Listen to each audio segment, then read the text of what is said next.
मेरा शौहर ज़ैतून का तेल कैसे इस्तेमाल करता कि वो 4 घंटे तक इससे पहले ये वीडियो लड़कियां डिलीट करवा दे, जल्दी से देख लो। मुझ जैसे गरीब को मेरे बॉस ने अपनी बेटी का रिश्ता दिया था, लेकिन वो अपनी बेटी से ही अपना भी मतलब निकाल रहा था। उनकी बेटी मुझे तो हर रात दूध पिलाकर सुला देती थी और ना जाने अपने बाप के कमरे में ज़ैतून का तेल ले जाकर क्या करती थी। एक दिन मैं ये सब जानने के लिए मजबूर हो गया था। मैं उसका पीछा करते हुए उसके बाप के कमरे गया। कमरे की बनी हुई छोटी सी खिड़की से कमरे के अंदर का मंजर देख रहा था, जिसने मेरे होश उड़ा दिए। मेरी बीवी कुछ देर पहले ही ज़ैतून के तेल की बोतल उठाए उस कमरे में गई थी और कमरे का दरवाजा अंदर से लॉक कर चुकी थी। मेरे रोंगटे खड़े हो गए थे। मुझे अपनी आंखों पर यकीन नहीं आ रहा था कि मेरी बीवी इतनी बड़ी धोखेबाज हो सकती है। जो कुछ मैं देख रहा था, कोई भी गैरतमंद मर्द इस बात को बर्दाश्त नहीं कर सकता था। मैं इतना अंधा हो गया था, सामने का सच नहीं देख पाया। मेरे साथ इस तरह धोखा किया गया, ये जानकर आप भी हैरान रह जाएंगे। मेरा नाम जमशेद है। मेरा ताल्लुक एक गरीब घराने से है। आज से कुछ माह पहले मैं एक प्राइवेट कंपनी में नौकरी करके अपने घर का खर्चा चला रहा था। मैं 3 बहनों का एक भाई था और तीनों ही बहनें गैर शादीशुदा थीं, जिनकी शादी की जिम्मेदारी मेरे सर पर थी। हर गुजरते दिन के साथ मेरी परेशानी बढ़ती ही जा रही थी। जैसे जैसे दिन गुजर रहे थे, महंगाई बढ़ रही थी और मेरी बहनों के बालों में चांदनी उतरने लगी थी। मुझे समझ ही नहीं आता था कि घर का खर्चा चलाऊं या बहनों की शादी की तैयारियां करूं। मैं खुद 28 वर्ष का हो चुका था, लेकिन मुझसे बड़ी 3 बहनें थी और पहले मुझे इनकी जिम्मेदारी से फारिग होना था। मैं हर वक्त परेशान रहने लगा था कि मेरी परेशानी मेरे चेहरे से अयां होने लगी थी।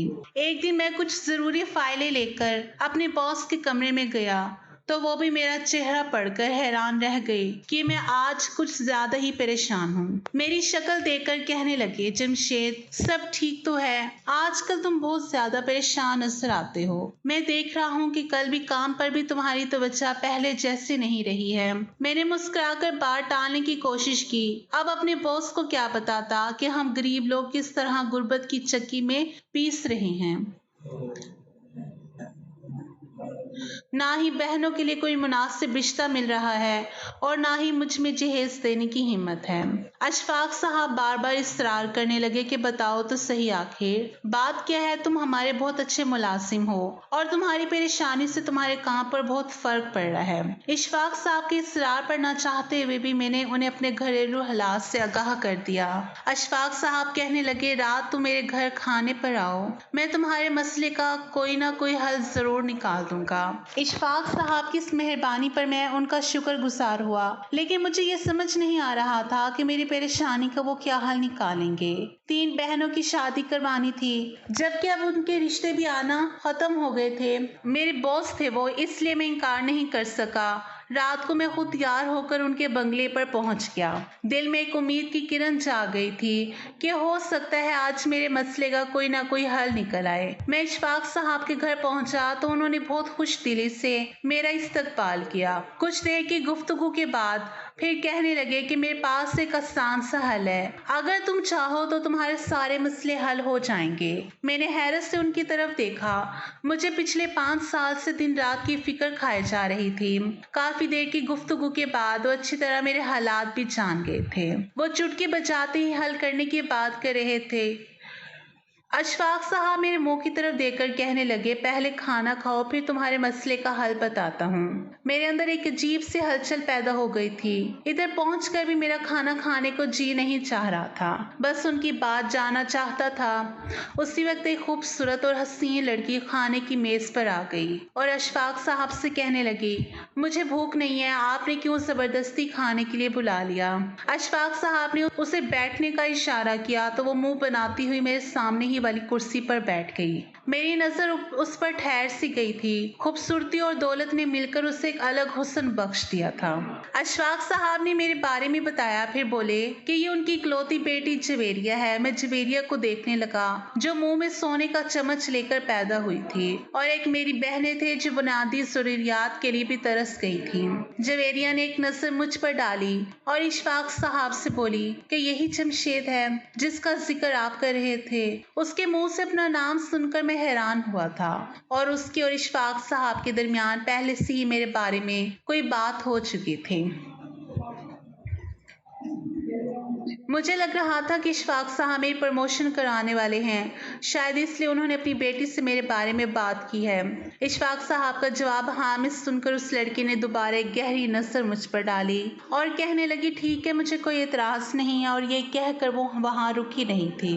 मुझे समझ नहीं आया था कि इन दोनों बाप बेटी के दरमियान आखिर क्या चल रहा था। मैं दिल ही दिल में अच्छे की उम्मीद करने लगा था। खाने के बाद इशफाक साहब ने मेरे कंधे पर हाथ रखा और कहने लगा, मैं जवेरिया के लिए एक अच्छा और नेक लड़का ढूंढ रहा था और मुझे लगता है कि तुमसे बेहतर लड़का मुझे नहीं मिलेगा। तुम बहुत नेक हो, मैं तुम्हें अपना दामाद बनाना चाहता हूँ। और फिर इशफाक साहब की बात सुनकर मेरे तो रोंगटे ही खड़े हो गए। मुझ जैसे लड़के को अपना दामाद बनाने की बात कैसे कर रही हैं? मैंने तो कभी सोचा भी नहीं था कि वो मुझ जैसे गरीब को ऐसे बोलेंगे।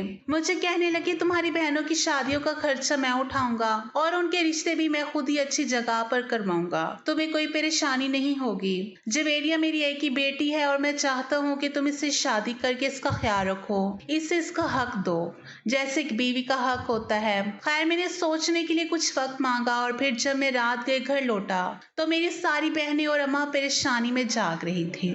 उन्हें मालूम था कि मैं अपने बॉस के घर गया हुआ था। वो जानना चाहती थी कि बॉस ने मुझे क्यों बुलाया था। घर आते ही मैंने अपनी अम्मी और बहनों को सारी बात बता दी थी, जिसे सुनकर सबके मुंह खुल गए थे। और फिर कुछ ही देर की खामोशी के बाद अम्मा ने कहा कि जमशेद, सोचने की कोई जरूरत नहीं है, इसके लिए हाँ कर दो, तुम इनके घर दामाद बन जाओ। मुझे कोई एतराज नहीं, बस मेरी बेटियों को उनके घर का करवा दो। इस तरह अपनी बेटियों को अपनी दहलीज पर बुरा होते मैं नहीं देख सकती। अम्मा की आंखों में आंसू गिरने लगे थे, जिन्हें देखकर मुझे तकलीफ का एहसास हो रहा था। सारी रात सोचने के बाद मैंने भी यही फैसला किया कि जवेरिया से शादी मेरी सारी मुश्किलों को हल कर सकती है। और फिर बज़ाहिर इसमें कोई ऐसी बुराई भी नहीं थी कि मैं इनकार कर देता। खूबसूरत और जवान थी, पढ़ी लिखी थी, और मुझे क्या चाहिए था। अगले दिन मैंने इशफाक साहब को हाँ में जवाब दे दिया। उन्होंने 2 दिन के अंदर ही मेरा और जवेरिया का सादगी से निकाह करवा दिया और मुझे अपने घर में रख लिया। शादी पर मुझे बहुत सारा पैसा भी दिया कि मैं अपनी माँ को खर्चे के लिए पैसे दे दूं। मैं बहुत खुश था। मुझे यकीन था कि अब बहनें जल्दी अपने घरों की हो जाएंगी और मेरी जिंदगी में भी जवेरिया जैसी खूबसूरत बीवी आ गई थी। लेकिन बहुत जल्द सारी हकीकत मेरे सामने आ गई, जिसे जानकर मेरे सर पर आसमान टूट पड़ा था। शादी की पहली रात ही मेरे साथ बहुत कुछ अजीब सा हो रहा था, जो कम से कम मेरी समझ से तो बाहर था। शादी की पहली रात जब मैं अपने कमरे में गया तो मेरी बीवी आम औरतों की तरह घूंघट डालकर नहीं बैठी हुई थी, बल्कि वो आम से लिबास में सुकून से सोई पड़ी थी। मुझे लगा जैसे पैसे वाली है, इसलिए रवायती दुल्हनों की तरह मेरे इंतजार में नहीं बैठी है। यही सोचकर मैं वॉशरूम में चला गया और फ्रेश होकर जब कमरे में आया तो वो उस वक्त भी सो रही थी।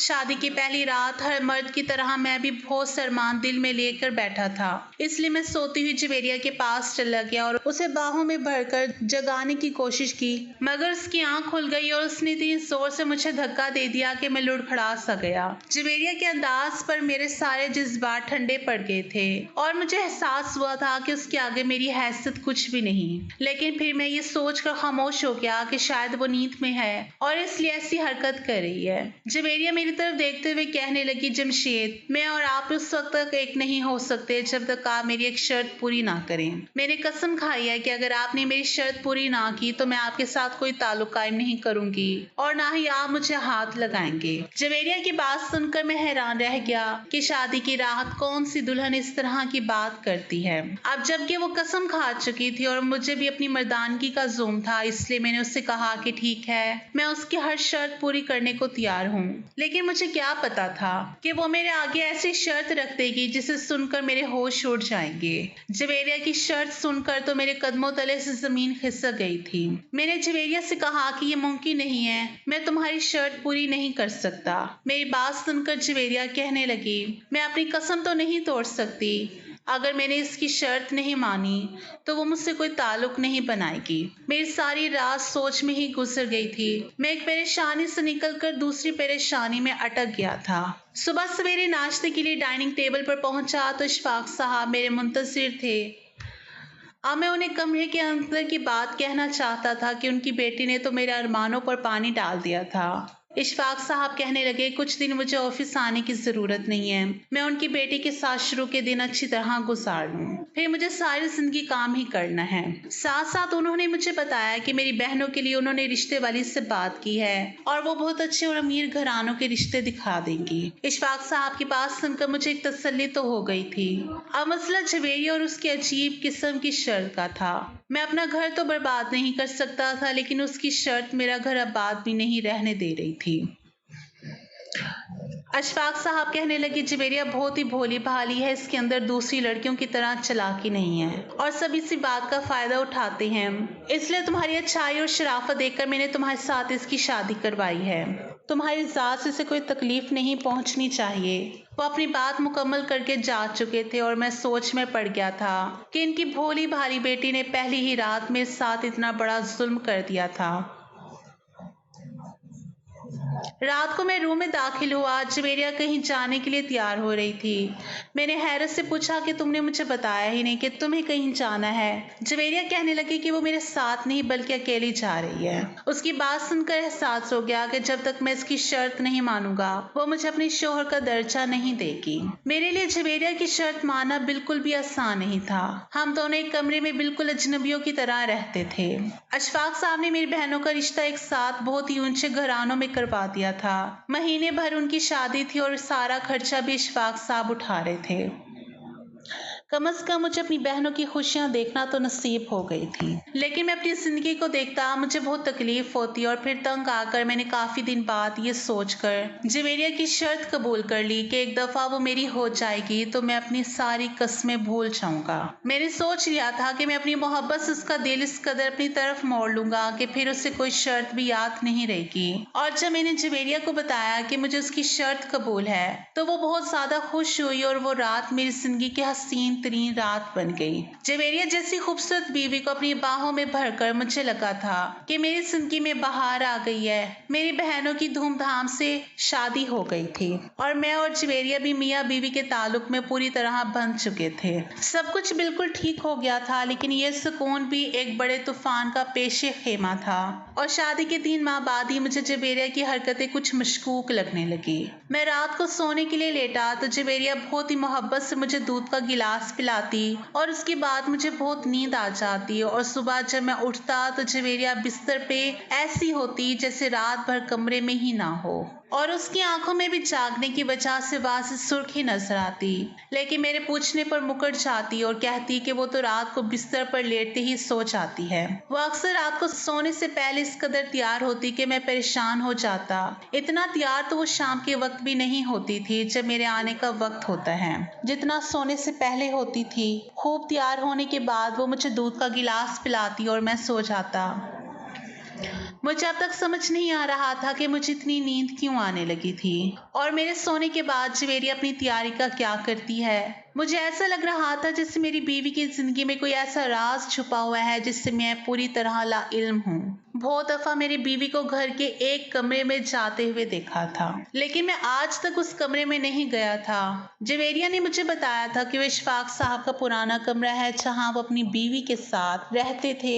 जवेरिया भी अच्छी यादों को समेटने के लिए उस कमरे में जाती है और वो नहीं चाहती थी कि उसके अलावा कोई और इस कमरे में जाए। शुरू में तो मुझे लगा कि शायद वो अपनी माँ को याद करके रोती है। वो इस कमरे से बाहर आती है तो उसकी हालत इस कदर अजीब सी होती कि मैं हैरान रह जाता और फिर एक दफा इन्हीं सारी सोचों में गुम मैं ऑफिस से वापस आ रहा था कि मेरा एक छोटा सा एक्सीडेंट हो गया। मैंने जानबूझकर अंधा होने का नाटक किया क्योंकि मैं उस कमरे में जाकर देखना चाहता था कि वहाँ क्या है और जवेरिया रात को तैयार होकर क्या करती है। और फिर जो राज मेरे सामने खुल कर आया, मेरे सर पर आसमान गिर पड़ा। जवेरिया ने मुझे सच में अंधा समझ लिया था। उसने मुझे दूध तो पिलाया था, लेकिन वो पीकर मुझे गहरी नींद नहीं आई थी। शायद जवेरिया को लग रहा था कि अब मेरी आंखें तो हमेशा के लिए बंद हो चुकी हैं, इसलिए नींद की दवा की क्या जरूरत है। मेरे सोते ही उसने कमरे की लाइट बंद की और खामोशी से जैतून के तेल की शीशी उठाकर कमरे से निकल गई। मैं काफी देर तक करवटें बदलता रहा, लेकिन जवेरिया कमरे में वापस नहीं आई थी।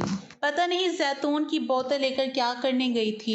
میرے دماغ میں اس کی شرط بھی گھوم رہی تھی۔ میں کسی بھی طرح اس کی شرط پوری تحقیق کے ساتھ ادا نہیں کر سکتا تھا۔ فجر کے اذانوں کے قریب جویریہ کمرے میں آ گئی، بیڈ کا سہارا لے کر اٹھ کھڑا ہوا جیسے اندھا ہوں اور اس سے پوچھا کہ وہ کہاں گئی تھی۔ مجھے سب کچھ نظر آ رہا تھا اور اس کے ہاتھ میں خالص زیتون کی بوتل تھی جو وہ بھری ہوئی لے کر کمرے سے نکلی تھی۔ وہ کہنے لگی کہ کمرے میں اس کا دم گھٹ رہا تھا اس لیے وہ باہر چلی گئی تھی، اور جب کمرے میں لوٹ کر آئی تھی تو جو وہ رات کو سج سور کر سونے کے لیے لیٹی تھی اس وقت اس کی سجاوٹ ختم ہو چکی تھی۔ نہ ہی اس کے گلے میں زیور تھا اور نہ ہی اس کے بال پہلے کی طرح جوڑے میں بندھے ہوئے تھے، بلکہ وہ بکھری ہوئی معلوم ہو رہی تھی۔ 2-3 دن تک میں اسی طرح خاموشی سے اسے دیکھتا رہا، اور پھر جب چوتھے دن بھی وہ اسی طرح کمرے سے تیل لے کر نکل گئی تو مجھ سے رہا نہ گیا اور میں اس کے پیچھے دبے پاؤں کمرے سے نکلا۔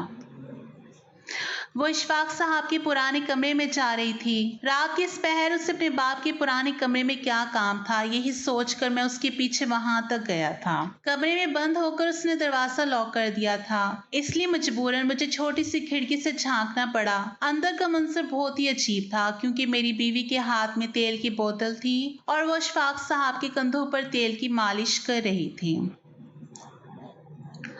اگر وہ رات کو اپنے باپ کی مالش بھی کرنا چاہتی تھی تو اس کے لیے اسے مجھے نیند کی دوا دینے کی کیا ضرورت تھی؟ یہ بات مجھے سمجھ نہیں آئی تھی جب میں نے کچھ ایسا دیکھا کہ میرے ہوش اڑ گئے۔ اشفاق صاحب نے اچانک ہی جویریہ کے ساتھ ایک ایسی بات کی تھی جس کا میں تصور بھی نہیں کر سکتا تھا۔ وہ جویریہ سے اس شرط کے متعلق بات کر رہے تھے جو جویریہ نے پہلی رات میرے سامنے رکھی تھی۔ یہ بات تو میرے وہم و گمان میں بھی نہیں تھی کہ اشفاق صاحب کو اس شرط کا علم ہے۔ شادی کی رات جویریہ نے میرے سامنے ایک شرط رکھی تھی اور وہ شرط یہ تھی کہ جیسے ہی جویریہ ماں بننے والی ہوگی میں اس کو طلاق دے دوں گا۔ اس شرط نے میرے ہوش اڑا دیے تھے اور میں یہ سوچ کر حامی بھر چکا تھا کہ میں اپنی محبت سے اسے اپنا لوں گا۔ مجھے اس بات کا قطعی طور پر اندازہ نہیں تھا کہ اس کا باپ اس شرط میں برابر کا شریک ہوگا۔ اشفاق صاحب اس سے کہہ رہے تھے کہ میں تمہیں ہمیشہ کے لیے اپنا بنا لوں گا، بس تمہارے حاملہ ہوتے ہی تمہیں اس سے طلاق حاصل کرنی ہے۔ میں اس کی بہنوں کی شادی بھی کروا رہا ہوں اور اسے پیسے بھی دے رہا ہوں۔ بولے بھلا وہ ہمارے لیے اتنا تو کرے گا ہی۔ جویریہ کہنے لگی کہ اسے بھی اس دن کا شدت سے انتظار تھا جب وہ حاملہ ہوگی اور وہ اسے طلاق دے گا اور پھر وہ اشفاق صاحب سے شادی کر لے گی۔ جویریہ کی یہ بات سن کر میرے رونگٹے کھڑے ہو گئے تھے کہ ایک بیٹی اپنے باپ سے شادی کی بات کیسے کر سکتی تھی۔ بہت دیر سے میں ان باپ بیٹی کو سن رہا تھا لیکن اب مجھ میں برداشت ختم ہو گئی تھی۔ میں بنا سوچے سمجھے کھڑکی کی سائڈ پر ہو گیا۔ میں نے کمرے کا دروازہ بجا ڈالا۔ میں مجبور ضرور تھا لیکن بغیرت نہیں تھا۔ دروازہ جویریہ نے کھولا اور مجھے سامنے کھڑا دیکھ کر پہلے تو حیران ہوئی اور پوچھنے لگی تم یہاں کیا کر رہے ہو؟ میں نے غصے میں جویریہ سے کہا کہ میری آنکھیں واپس آ گئی ہیں اور اب مجھے سب کچھ صاف صاف دکھائی دے رہا ہے۔ میں بغیرت نہیں ہوں، میں جاننا چاہتا ہوں کہ وہ کون سی بات ہے جو مجھے معلوم نہیں اور اس شرط کو رکھنے کے پیچھے مقصد کیا تھا۔ اس سے بہتر ہے کہ سارا سچ مجھے خود ہی بتا دو۔ میری بات سن کر جہاں جویریہ کے چہرے کا رنگ بدل گیا تھا وہیں پیچھے سے اشفاق صاحب بھی کمرے سے باہر نکل آئے تھے۔ وہ کہنے لگے کہ اچھا ہوا تم سب کچھ جان چکے ہو، ویسے بھی آج تمہیں سچ بتانے کا وقت آ چکا تھا کیونکہ جویریہ حاملہ ہے اور تمہاری بہنوں کی شادی بھی میں کروا چکا ہوں۔ اب تمہیں جویریہ کو طلاق دینی ہوگی۔ میں اپنی بیوی کو طلاق کیوں دوں گا اور اپنے بچے کو کیوں چھوڑوں گا؟ اشفاق صاحب کہنے لگے کہ اگر تم خود طلاق نہیں دو گے تو میں تمہاری بہنوں کی طلاق کروا دوں گا، اور میں تمہیں بتا دیتا ہوں جویریہ میری بیٹی نہیں بلکہ میری بیوی تھی۔ ہم دونوں کی اولاد نہیں تھی اور علاج کروانے پر پتہ چلا کہ میں باپ نہیں بن سکتا۔ جویریہ کسی دوسرے بچے کو گود لینا نہیں چاہتی تھی، اسے اپنا بچہ چاہیے تھا، لیکن وہ مجھ سے بہت محبت کرتی تھی، اس لیے ہم نے اس کا ایک حل نکالا اور میں نے اس کو طلاق دے دی اور پھر تم سے شادی کروا دی۔ میں جانتا تھا کہ تم اپنی بہنوں کی خاطر قربان ہونے کے لیے تیار ہو جاؤ گے، اس لیے جویریہ نے تمہارے سامنے شرط رکھی کہ جیسے ہی وہ حاملہ ہوگی اسے طلاق دے کر چلے جاؤ گے، بچہ ہوتے ہی اس کی عدت ختم ہو جائے گی اور وہ دوبارہ مجھ سے نکاح کر لے گی۔ اس طرح وہ ایک جائز بچے کی ماں بھی بن جائے گی اور دوبارہ میری زندگی میں بھی شامل ہو جائے گی۔ اب جب کہ وہ حاملہ ہو گئی ہے تو تمہیں اسے چھوڑنا پڑے گا کیونکہ اس بچے کے پیدا ہوتے ہی میں خاموشی سے دوبارہ سے اسے اپنے نکاح میں لے لوں گا اور دنیا والوں کو اس کی خبر بھی نہیں ہوگی۔ ان دونوں दोनों का सच जानकर मेरे कदमों तले से जमीन निकल गई थी। मैं बहुत बड़ा धोखा खा बैठा था, लेकिन मुझे यकीन हो गया था कि एक ना एक दिन जवेरिया इशफाक साहब को भी जरूर धोखा देगी, क्योंकि वो एक गरीब लड़की थी जिसने पैसे की खातिर अपने बाप की उम्र के इशफाक साहब से शादी की थी। अपनी बहनों के घर बचाने के खातिर मैंने खामोशी से जवेरिया को तलाक दे दी और रात के अंधेरे में ही इस महल नुमा घर को छोड़ दिया। इशफाक साहब ने अपना वादा निभाया और मुझे अच्छी नौकरी दिलवाई, लेकिन कुदरत ने ऐसा खेल खेला कि उनके हाथ कुछ भी ना आया। हमल के 8वें महीने में ही उसके पास मुर्दा बच्चे की पैदाइश हुई और उसकी मां बनने की ख्वाहिश अधूरी रह गई। इसकी और मेरी तलाक भी वाकई हो चुकी थी। अभी से एक दफा फिर इशफाक साहब के साथ बगैर औलाद की जिंदगी गुजारनी थी। मेरी अच्छी नौकरी की वजह से मेरी अम्मा ने मेरे एक बहुत अच्छी लड़की के साथ रिश्ता तय कर दिया था, जो जवेरिया से भी ज्यादा पढ़ी लिखी थी। वो तो बाद में मुझे पता चला था कि वो इशफाक साहब की कोई रिश्तेदार थी, लेकिन वो मेरी बहुत इज्जत करती थी। वो इस कदर सुलझी हुई थी कि मुझे उस पर टूटकर प्यार आता था। मैंने कभी ये सोचा भी नहीं था कि मेरी जिंदगी में कोई जवेरिया भी आई थी।